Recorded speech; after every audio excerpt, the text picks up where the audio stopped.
प्रिय विद्यार्थियों, DSS online कक्षा में आपका स्वागत है। आज हम सभी हिंदी व्याकरण के अंतर्गत विसर्ग संधि के बारे में अध्ययन करेंगे कि विसर्ग संधि किसे कहते हैं, विसर्ग संधि जो है बनाने के जो नियम क्या है।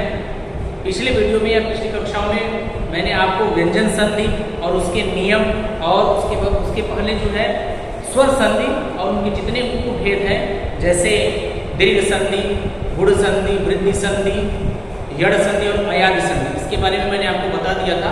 आज हम करेंगे विसर्ग संधि। जब मैं आपको वर्ण विच्छेद या वर्ण विचार जब पढ़ा रहा था, उसमें मैंने आपको विसर्ग के बारे में चर्चा की थी और बताया था कि आगे में इसको जब पढ़ाया जाएगा तो विस्तार पूर्वक इसके बारे में अध्ययन करेंगे। तो विसर्ग में पहले तो ये जान लीजिए विसर्ग होता क्या है। आप देखे होंगे, आप पढ़ते भी हैं, प्राय संस्कृत में आपको अधिकतर ऐसे शब्द मिल जाएंगे। विसर्ग का चिन्ह ऐसे होता है और इसका उच्चारण कैसे होता है। इसका जो उच्चारण होता है वह ह वर्ण की तरह होता है, ह वर्ण की तरह। ठीक है, ये विसर्ग के बारे में बता रहा हूं। विसर्ग संधि नहीं है, विसर्ग। इसका उच्चारण कैसे होता है, ह वर्ण की तरह। जैसे मान लीजिए लिखते हैं फिर प्रायः, अतः, मनः। ठीक है, ये जो विसर्ग आ रहा है इसका उच्चारण प्रायः, अतः, मनः। और इसकी एक विशेषता और होती है कि यह अधिकांशतः यानी प्रायः तत्सम शब्दों में, तत्सम शब्दों में इसका प्रयोग ज्यादा होता है। ठीक है, तत्सम यानी संस्कृत के शब्दों में, संस्कृत के ऐसे शब्द जो ज्यों के त्यों हिंदी में भी प्रयोग किए जाते हैं, तत्सम कहलाते हैं। तत्सम उसके समान यानी संस्कृत शब्दों के समान, यानी जैसे हैं वो वैसे हैं।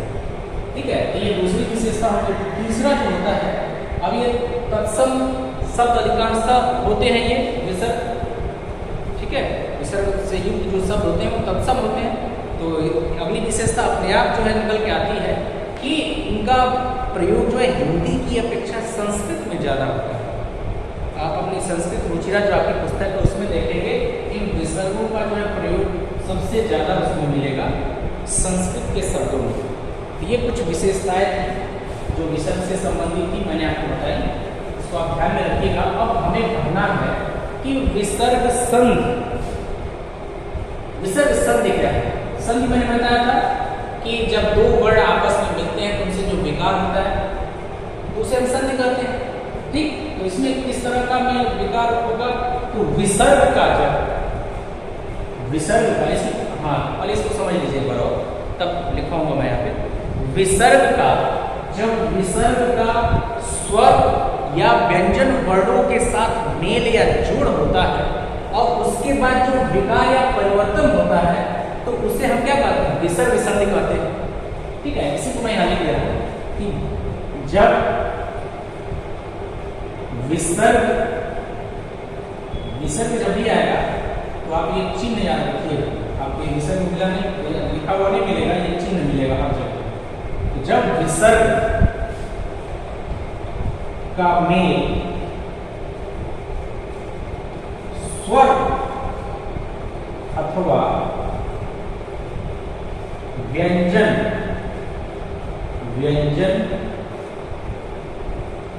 वर्णों से होता है तो उस विकार या परिवर्तन को, तो उस विकार या परिवर्तन को क्या कहते हैं, विसर्ग संधि कहते हैं। विसर्ग संधि कहते हैं, विसर्ग संधि कहते हैं। ठीक है, तो ये हो गई परिभाषा विसर्ग संधि की। इसे क्या कहते हैं, विसर्ग संधि कहते हैं। क्या लिखा, जब विसर्ग का मेल स्वर अथवा व्यंजन वर्णों से होता है। ठीक है, आप इसको ऐसे भी लिख सकते हैं, एक लाइन में लिखना चाहें तो एक सूत्र के रूप में, फॉर्मूले के रूप में, अर्थात हम इसको ऐसे लिख सकते हैं कि विसर्ग विसर्ग अर्थात ये चिन्ह इसका मेल यानी ये जब जुड़ता है यानी प्लस किसके साथ, स्वर या फिर व्यंजन वर्णों के साथ, व्यंजन वर्ण, तो ये क्या कब आता है, इसे जो विकार उत्पन्न होता है उसको हम कहते हैं विसर्ग संधि, विसर्ग संधि, ठीक है, इसे कहते हैं विसर्ग संधि। ये आप नोट कर लीजिएगा, ठीक, इसको एक लाइन में ऐसे आप लिख लेंगे तो इसी से ये परिभाषा बना, देखिए ऐसे, यानी विसर्ग का मेल जब स्वर या व्यंजन वर्ण के साथ होता है उससे जो विकार या परिवर्तन होता है उसको हम क्या करते हैं, उसको विसर्ग संधि कहते हैं। विसर्ग प्लस स्वर या व्यंजन इक्वल टू विसर्ग संधि बराबर विसर्ग संधि, ठीक। अब इसके कुछ उदाहरण देखिए, उससे आपको और स्पष्ट हो जाएगा। उदाहरण में लिख सकते हैं जैसे मन धन या प्लस रथ बराबर मनोरथ, ठीक है, ये हो गया मनोरथ। दूसरा तपः प्लस बल बराबर तपोबल, तपोबल, ठीक है, ये हो गया। इसके बाद जो है अगला हो जाएगा नि, नि प्लस चल बराबर निश्चल, निश्चल, ठीक है। आप यहां और लिख सकते हैं उदाहरण प्रातः प्लस काल बराबर प्रातः काल, प्रातः काल, और उदाहरण लिख देता हूं नि प्लस रज, नि प्लस रज बराबर नीरज, ठीक है, ऐसे बहुत से उदाहरण मिल जाएंगे, ठीक। अब यहाँ पे इसको समझ लीजिए कि कैसे ये विसर्ग संधि हो रही। देखिए मैंने कहा कि विसर्ग का मेल जब स्वर या व्यंजन वर्ण के साथ होता है तो उसे क्या कहते हैं, उस विकार, ये जो प्रक्रिया हो रही है, जो बदलाव की प्रक्रिया हो रही है उसको हम विसर्ग संधि कहेंगे। जो वर्ण जुड़ रहे हैं, प्रथम शब्द का अंतिम वर्ण और द्वितीय शब्द का प्रथम वर्ण, ठीक, ये तो मैंने बता दिया था आपको। कैसे यहाँ पे देखिए विसर्ग, ये विसर्ग है, विसर्ग के बाद जो है क्या आया है, यहाँ विसर्ग के बाद व्यंजन आया है, व्यंजन आया है, तो ये विसर्ग बदल गया है ओ में, यानी यहाँ क्या है, न का जब वर्ण में छेद करेंगे क्या हो जाएगा, न को आप ऐसे ले सकते हैं न अलग और, ठीक, और प्लस, यानी ये न वाला हो गया, न ये लास्ट मना का जो अंतिम वर्ण क्या मिला, ये स्वर है, अ मिला हमें, ठीक, इसके विसर्ग के पहले क्या है, स्वर है, और इसके बाद क्या है, व्यंजन है, ये व्यंजन र है, और ये किसी में बदल जा रहा है ओ में। तो अभी आपको यहाँ मैं नियम आगे बताऊंगा कि कैसे विसर्ग ओ में बदल जाता है, कैसे विसर्ग जो का त्यों रहता है यहाँ पर, और कैसे जो है विसर्ग के पहले यदि कोई स्वर आता है तो विसर्ग केवल हट जाता है और ये स्वर जो है दीर्घ हो जाता है, अपने का दीर्घ हो जाता है। तो ये आगे जो इसके नियम है, विसर्ग संधि के कई नियम है, मैं उसके बाद उसको जब बताऊंगा तो ये बताऊंगा। यहाँ बस ये देखिए विसर्ग के बाद व्यंजन आया, ठीक है, तो मनोरथ हो गया। तपः विसर्ग के बाद वो आया है, ये भी व्यंजन है, तपोबल हो गया, यहाँ भी विसर्ग संधि हो रही है, ठीक है, यहाँ भी विसर्ग संधि हो रही है, विसर्ग के बाद से च वर्ण आया तो निश्चल हो गया। यहाँ प्रातः विसर्ग के बाद क आया है, प्रातः काल हो गया, ठीक है, यहाँ विसर्ग के बाद रो आया है, नीरज हो गया, यानी विसर्ग के बाद जो है व्यंजन आया है, तो जो संधि हुई है उसको हम क्या कहेंगे, विसर्ग संधि कहेंगे। अब इससे जो जुड़े हुए नियम हैं उनको जो हम क्रमबद्ध तरीके से पढ़ते चले जाएंगे, और इसमें मुख्यतः 4-5 नियम हैं जिससे अधिकांशतः जो है प्रश्न पूछे जाते हैं, ठीक है, और वही जो मुख्य नियम है आपके पाठ्यक्रम में भी है, आपकी पुस्तक में भी है, तो उसी को मैं बता रहा हूँ, आप जो है इसको नोट करते जाइएगा। और एक चीज जो मैं बार बार कहता हूँ कि संधि और समास ये दोनों जो है अभ्यास के ऊपर है। जितना ही अभ्यास, उदाहरण का जितना ही अभ्यास करेंगे, जितना ही प्रैक्टिस करेंगे, उतना ही आपके लिए सहज सरल हो जाएगा, समझने में आसानी होगी। वीडियो देखिए, उस पर आधारित जो है, तो इसमें मैं उदाहरण बता रहा हूँ उसको, और जो आपकी पुस्तक में है ग्रामर हिंदी व्याकरण की पुस्तक में जो उदाहरण है उनको भी लिखिए, उनको भी जो है उनको संधि विच्छेद उनका करिए, फिर उनको जोड़िए, फिर उनका अर्थ निकालिए और देखिए वहाँ पे कैसे किस वर्ण की संधि हो रही है। ठीक है, तो अब विसर्ग संधि में हम पढ़ेंगे विसर्ग संधि के नियम। विसर्ग संधि के नियम कौन कौन से हैं? विसर्ग संधि के नियम, ये विसर्ग संधि जो है किस तरह से होती है, इसके क्या नियम है। तो नियम नंबर 1, पहला जो नियम है विसर्ग का ओ में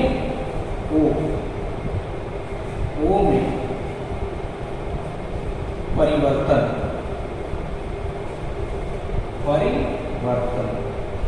यानी कैसे जो है विसर्ग ओ में परिवर्तित हो जा रहा है, बदल जा रहा है।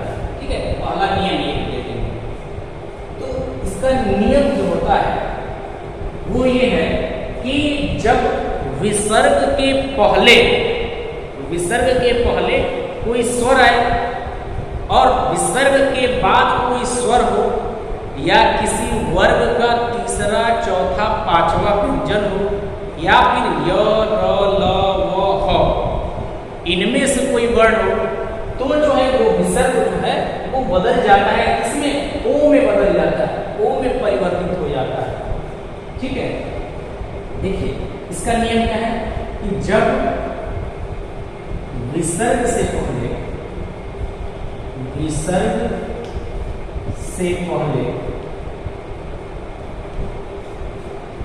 कोई स्वर हो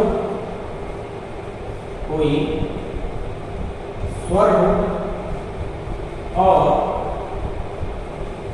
विसर्ग के बाद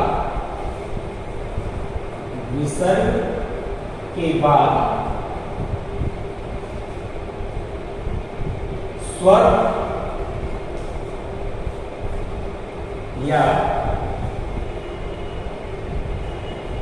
वर्ग का किसी वर्ग का, अच्छा मैंने 5 वर्ग बताया था ना, स्पर्श व्यंजन, उन्हीं वर्ग की बात हो रही है। तो विसर्ग के बाद स्वर या किसी वर्ग का तीसरा, ध्यान दीजिएगा कौन कौन से वर्ण जो आएंगे, तीसरा, चौथा, पांचवा,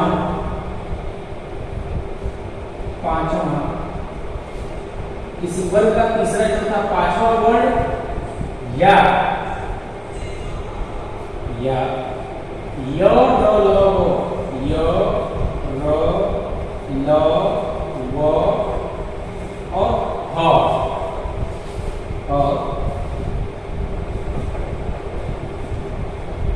और में से कोई वर्ण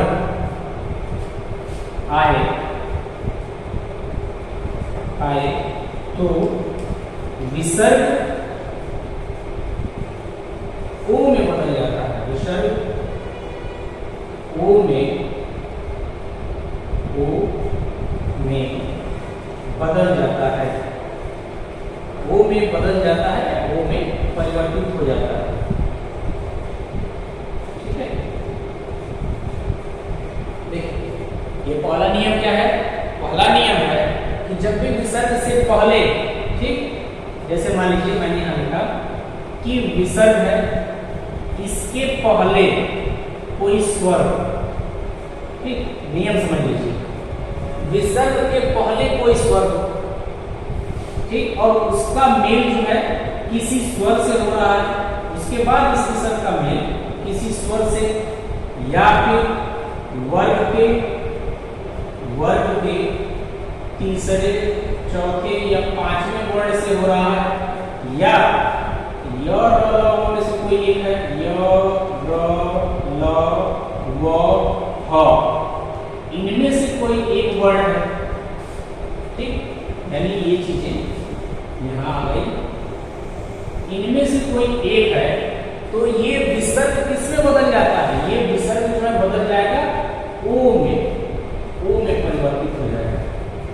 देखिए इसको मैंने एक लाइन में यहाँ पे लिख दिया एक सूत्र के रूप में। देखिए जब विसर्ग के पहले स्वर हो, ठीक, और उसके बाद उस विसर्ग का मेल किसी स्वर से हो या वर्ग के तीसरे चौथे पांचवें वर्ण से हो या य र ल व ह में से कोई एक वर्ण हो, इनके साथ होता है, तो ये विसर्ग जो है ओ में बदल जाता है, ठीक है। उसी चीज को मैंने यहाँ पे परिभाषा के रूप में लिख दिया है, ठीक। अब उदाहरण से आप स्पष्ट हो, चाहे तो इसको आप यहाँ लिख लीजिए, नोट कर लीजिए, ठीक है, ये आप नोट कर लेंगे तो आपको समझने में आसानी रहेगी। कैसे, देखिए स्वर और विसर्ग से पहले स्वर होना चाहिए, विसर्ग से पहले स्वर हो और इसका मेल स्वर से, ठीक, स्वर के साथ या फिर वर्ग के किसी वर्ग के तीसरे चौथे और पांचवा वर्ण, तो उसके साथ या फिर य र ल व इसमें से और ह, इनमें से कोई एक वर्ण हो, तो उसके बाद से जो विसर्ग है किसमें बदल जाता है, ओ में बदल जाता है। वो विसर्ग यानी ये विसर्ग बदल जाएगा किसमें, ओ में बदल जाएगा, ठीक है।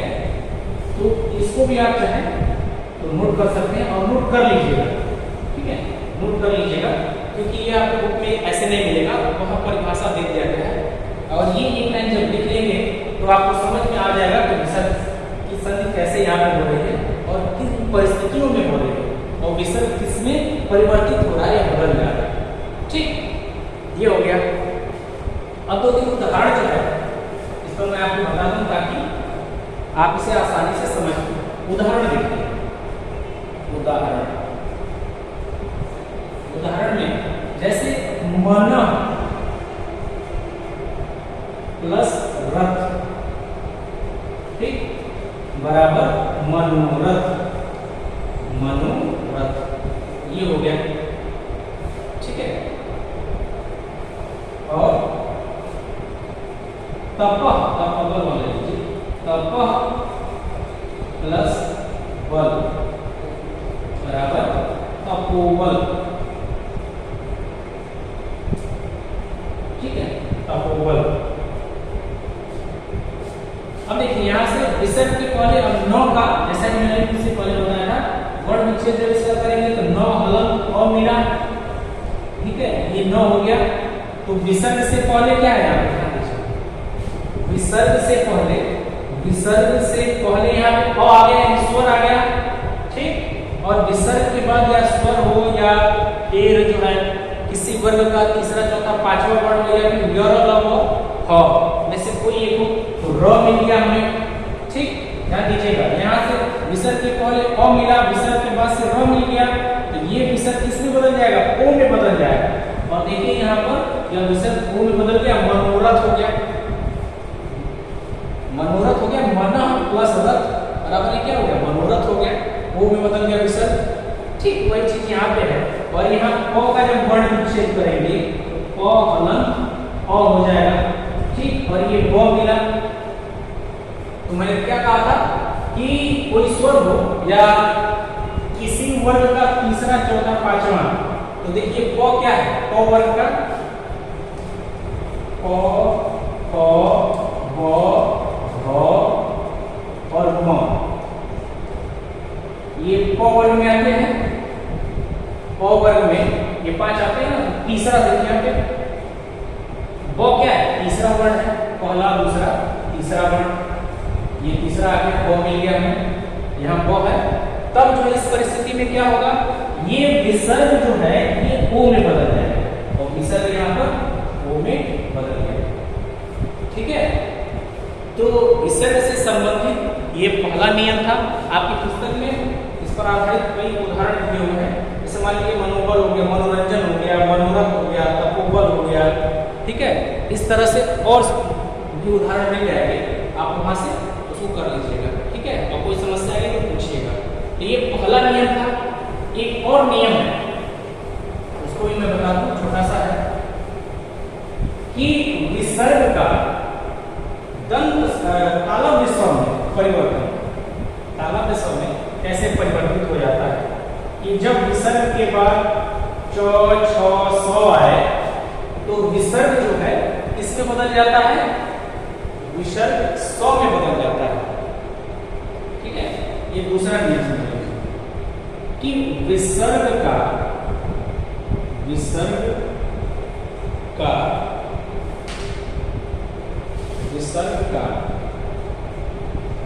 स में परिवर्तन, और ये किन परिस्थितियों में होता है कि जब विसर्ग के बाद, जैसे मान लीजिए विसर्ग के बाद यदि च छ या फिर स आए तो विसर्ग किस में बदल जाता है, स में बदल जाता है। ये विसर्ग किस में बदलता है, स में बदल जाता है, ठीक है।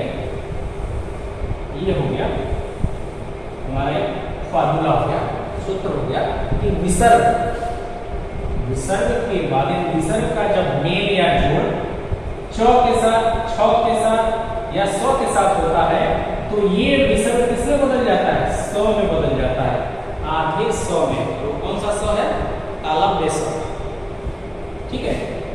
इसको चाहे तो आप लिख भी सकते हैं कि जब विसर्ग के बाद या विसर्ग का मेल च छ स के साथ होता है तो विसर्ग किसमें परिवर्तित हो जाता है, स में बदल जाता है।